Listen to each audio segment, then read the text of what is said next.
Hello, how are you doing? And you're so welcome to today's episode of the Room Junkie Show. It's Monday again, and I welcome you all. And I hope you're having a good Monday. I'm actually having a great Monday. I did a challenge this morning, and now I'm all set and ready to go. So, today we are going to be. Sorry, I was just turning on the camera and Instagram there. Today we're going to be talking about how to make the best use of an open plan space, because I think open plan living is here to stay for anybody who's building a new home, or indeed anybody who's planning a renovation or an extension. An open plan space is a no-brainer. They work, but there are some things you need to do to make sure that you're using them to their optimum benefit. So hopefully some of you will be able to come in and do say hello wherever you are in the world. Let me know what the weather's like with you. It's actually gorgeous here now. It's really, really sunny, although it started off very windy earlier and quite miserable, but the sun is coming out now. It always seems to come out around 2 o'clock, which is brilliant. So you're bringing the sun into my life. And speaking of bringing the sun into your life, if you are planning a new build, or if you are planning an extension, or you're growing your kitchen, living space, please, please, please give huge consideration to the aspect and to maximize your southern light and maximize your western aspect for evening time. I can't stress how vitally important this is. Here we are facing due south and we get sun all the time. In Ireland or in the UK, when the weather is not always so clement, believe me, you need to use your southern space. So the first thing you do before you even think about planning your open plan space is to see where you can maximize the light coming into your space. And one thing I will also say, if you're planning an open plan space, or say you're planning a new build at the moment, I would also urge you to have another small reception room or a large reception room, whatever you have space for. But while it's wonderful to have an open plan space, and certainly if you've got kids or if you like to entertain, it's absolutely fabulous and it's the right thing to do.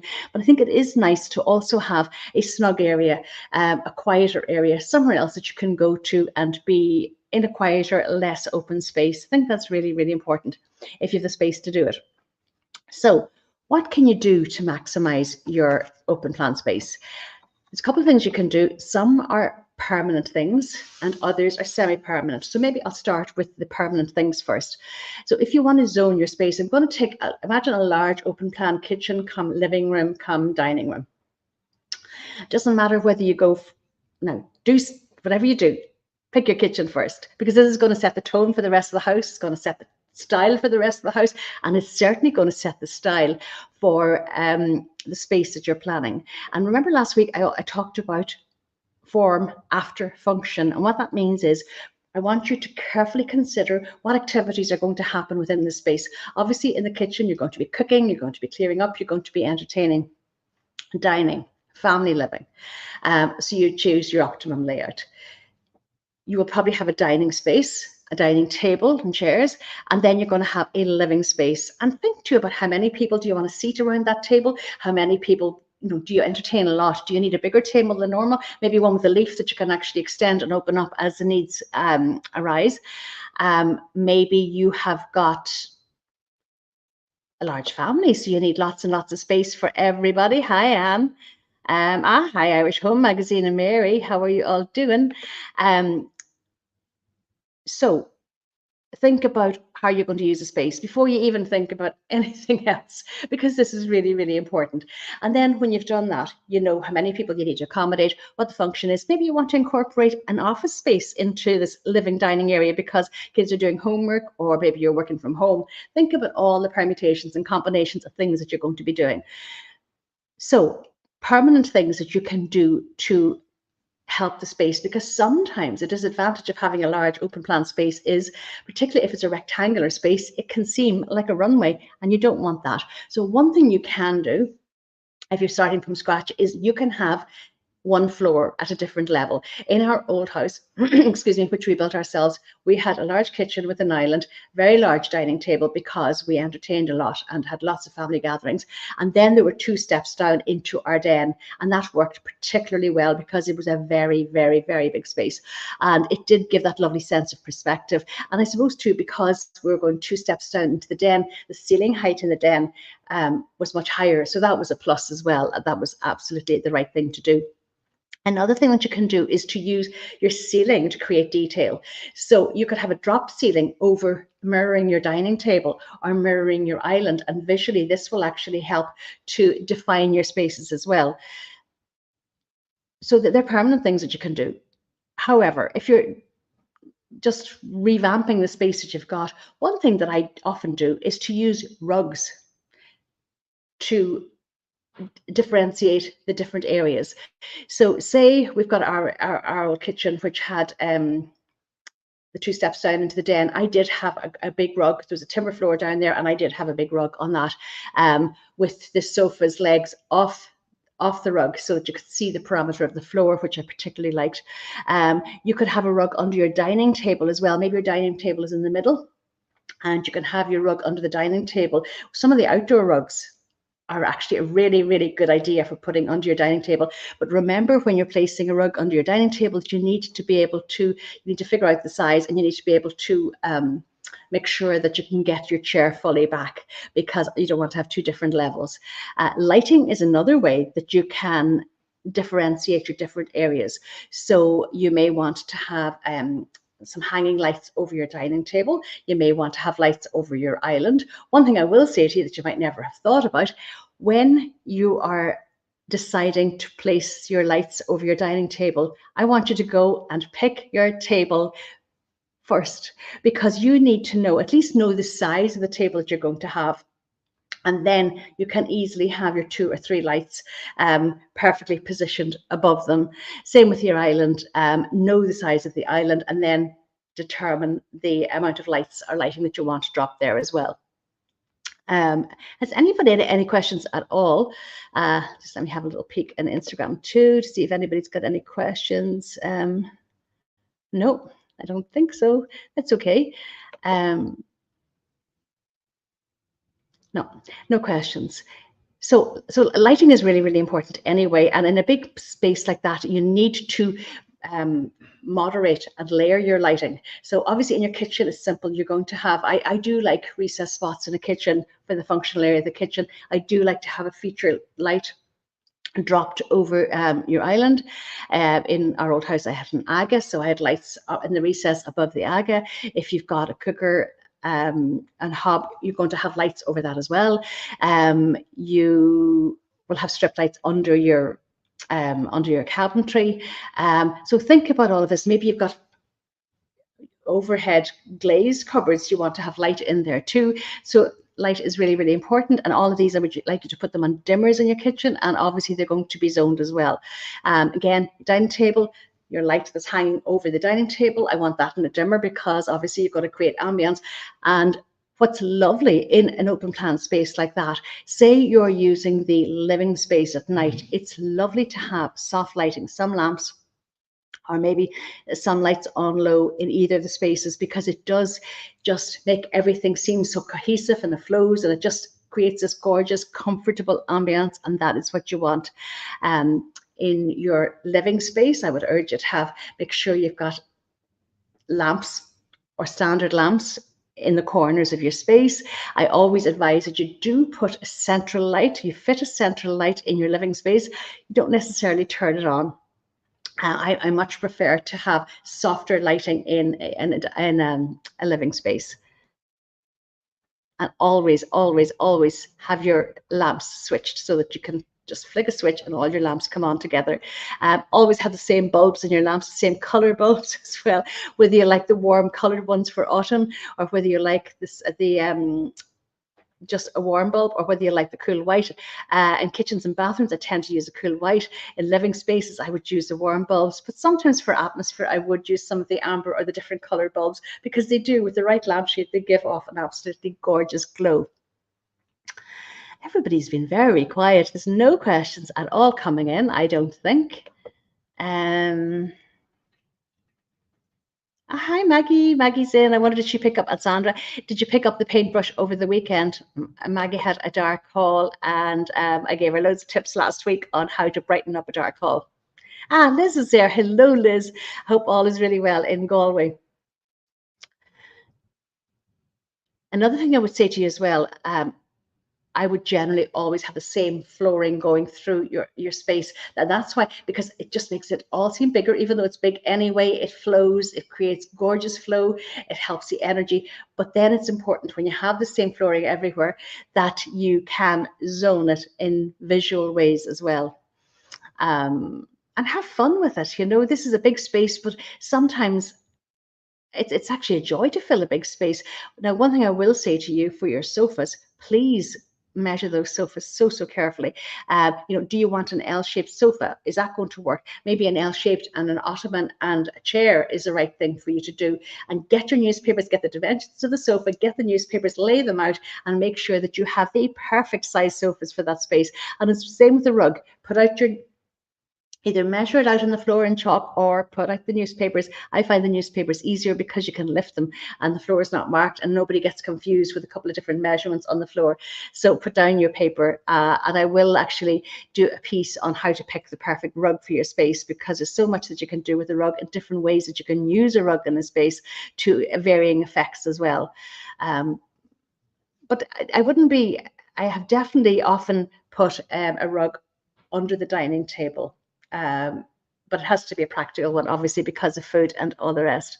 No more questions coming in. No.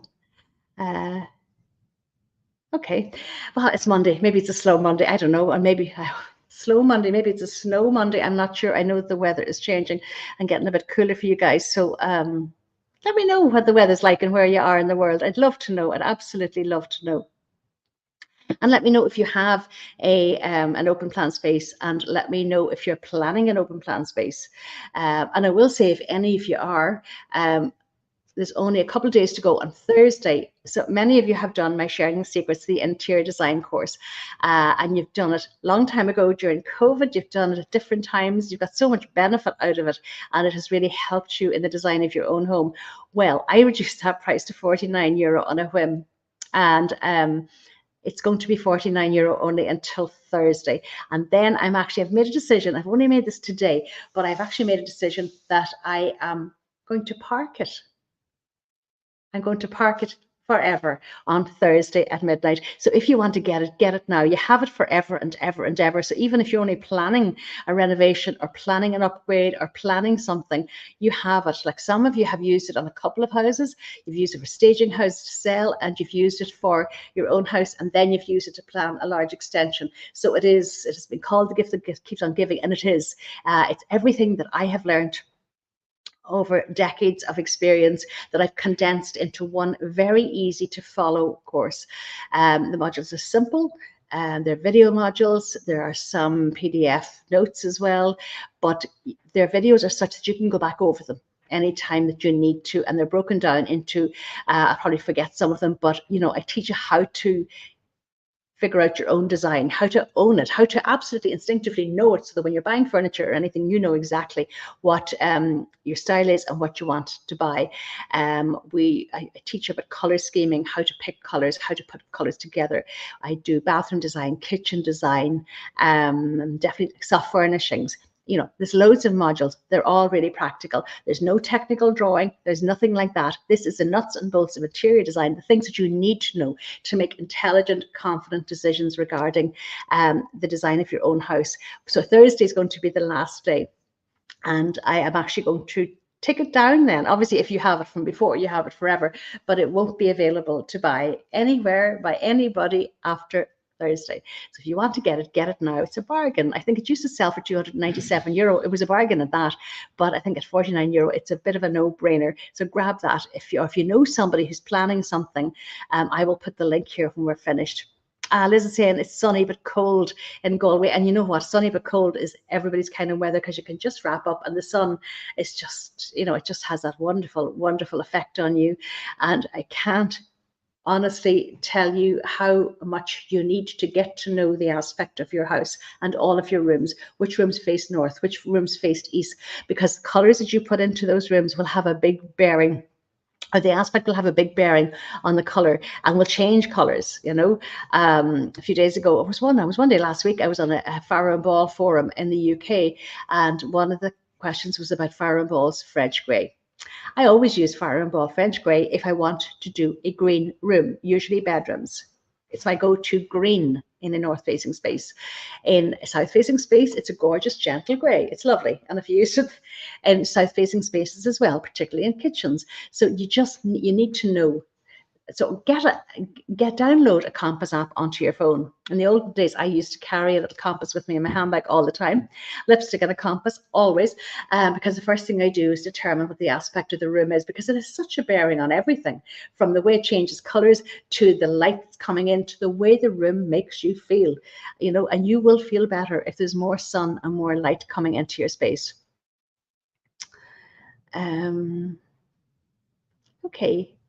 Nobody's there. You know what? I might just wrap it up because I have loads more to do, and I just wanted to get you thinking about how to zone a space. Because sometimes you look at your plans, and you get a bit mesmerized because you see this big square box or this rectangular box, but particularly in a living dining space, if you've picked your kitchen first and figure out if you can have an island in, I recommend that you do have an island. If you can, get the biggest island that you can possibly fit into your space, but obviously not one that's too big. If you like to have breakfast bars at your island for having informal grazing and coffees and things like that, do. I prefer to sit at the table. Always did. I did not actually, in our house, I did not put any seats at the island at all, purposefully, because I wanted to have, and we had a big custom made table that sat about 10, because we had a very big space and I've had a smaller table. In fact, I even had that table made wider than normal because I felt a linear table was going to look like a bit like a runway there as well. So you just need to be mindful of all these things, open up your mind, and educate yourself, and enjoy the space. Because when you have a party, when you have a family gathering, when you have a birthday party, when you've got friends in, there is nothing better. And, no matter how many, we had lots of reception rooms in our old house, and sometimes it used to bug me. But everybody, absolutely everybody, if there were 30 or 40 people, they were all in the big open plan kitchen area as I was trying to cook, and they could have been up the hall in one of the other rooms, but of course nobody ever did. So it's something so sociable, and it's something that I definitely encourage that you do if you're thinking of extending, or if you're thinking of a new build. So I shall go. I shall be back on Wednesday. I actually don't know what I'm going to talk to you about on Wednesday. I would welcome any suggestions at all, because as always, the suggestions that come from you are always the best suggestions. Always, always, always. So enjoy the rest of your Monday. I am going to have a busy Monday, but that's good. That's okay.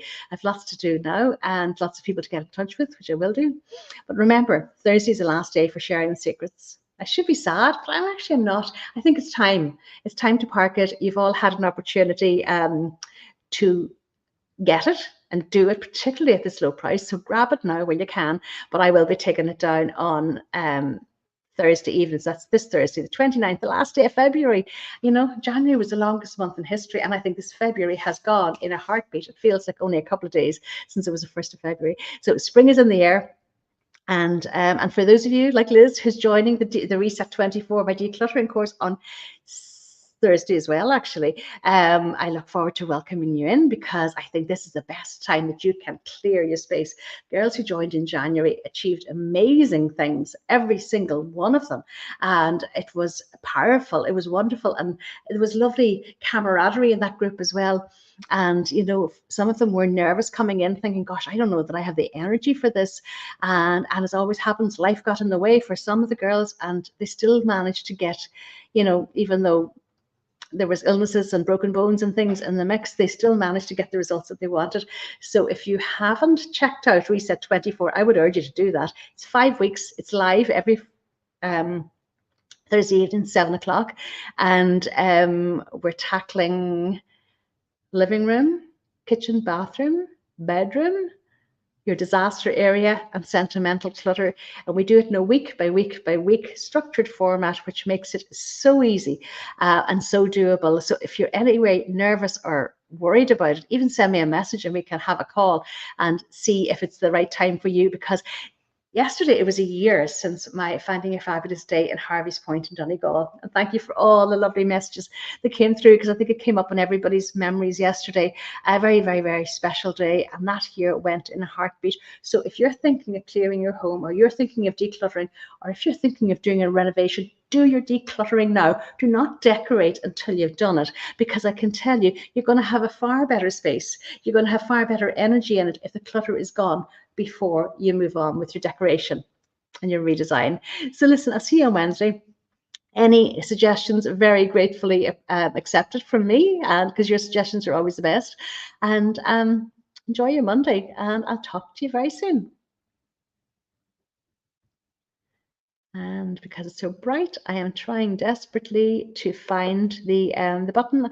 Oh, lots of people coming in on hi Lorraine and April. Trish, Sandra, lots of people in from all over the world. This is great, fantastic. Well, I'm going to say goodbye now, and I'll see you all on Wednesday. But do please give me your topics.